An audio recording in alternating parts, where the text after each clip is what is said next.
আসসালামু আলাইকুম। আশা করি সকলে ভালো আছেন।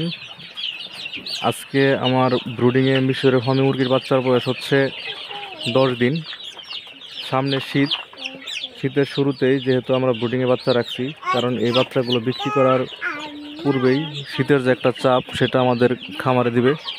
শীতের আগেই একটা সতর্কতামূলকভাবে এনডি কিল করে নিলাম, যেটা রানীক্ষেতের কিল ভ্যাকসিন হিসেবে কাজ করে।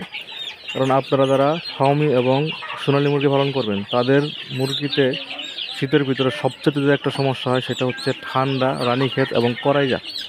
কারণ ঠান্ডা থেকে রানীক্ষেতের যদি প্রকোপ দেখা দেয়, সেক্ষেত্রে মুরগিগুলোকে শীতের বেলা কোনো মেডিসিন দিলে কাজ হয় না।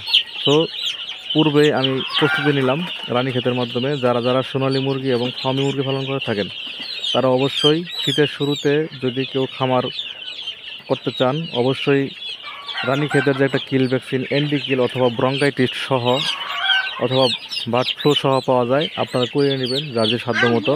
আমার এখানে 700 পিস বাচ্চা আছে, আমি এগুলোকে 1000 ডোজের একটা এনডি কিল করে নিলাম। অনেকে বলে থাকেন যে আমরা মুরগি পালন করে বিক্রি করি কিন্তু ভ্যাকসিন করি না ঠিকমতো।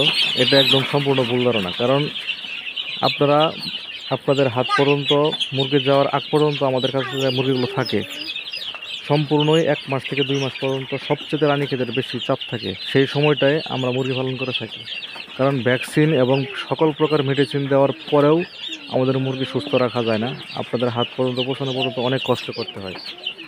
অবশ্যই আমরা সকল প্রকার ভ্যাকসিন দিয়ে তারপরে মুরগিগুলোকে প্রস্তুত করি, কারণ ভ্যাকসিন ছাড়া মুরগি রাখা সম্ভব না, আর এই শীতের ভিতরে তো আরও সম্ভব না। তো আপনারা যারা আমাদের নিয়ে ভুল ধারণা করেন যে আমরা ভ্যাকসিন দেওয়া ছাড়া মুরগি বিক্রি করি, এটা সম্পূর্ণই ভুল। কারণ এখন বড় খামারি যারা আছে তারা অবশ্যই ভ্যাকসিন দিয়ে সকল প্রকার মুরগি বিক্রি করে থাকে। আপনারা যারা নতুন খামারি আছেন অবশ্যই ভ্যাকসিন দিবেন, ভ্যাকসিন ছাড়া কোনো বিকল্প নেই। সকলে ভালো থাকবেন। আসসালামু আলাইকুম।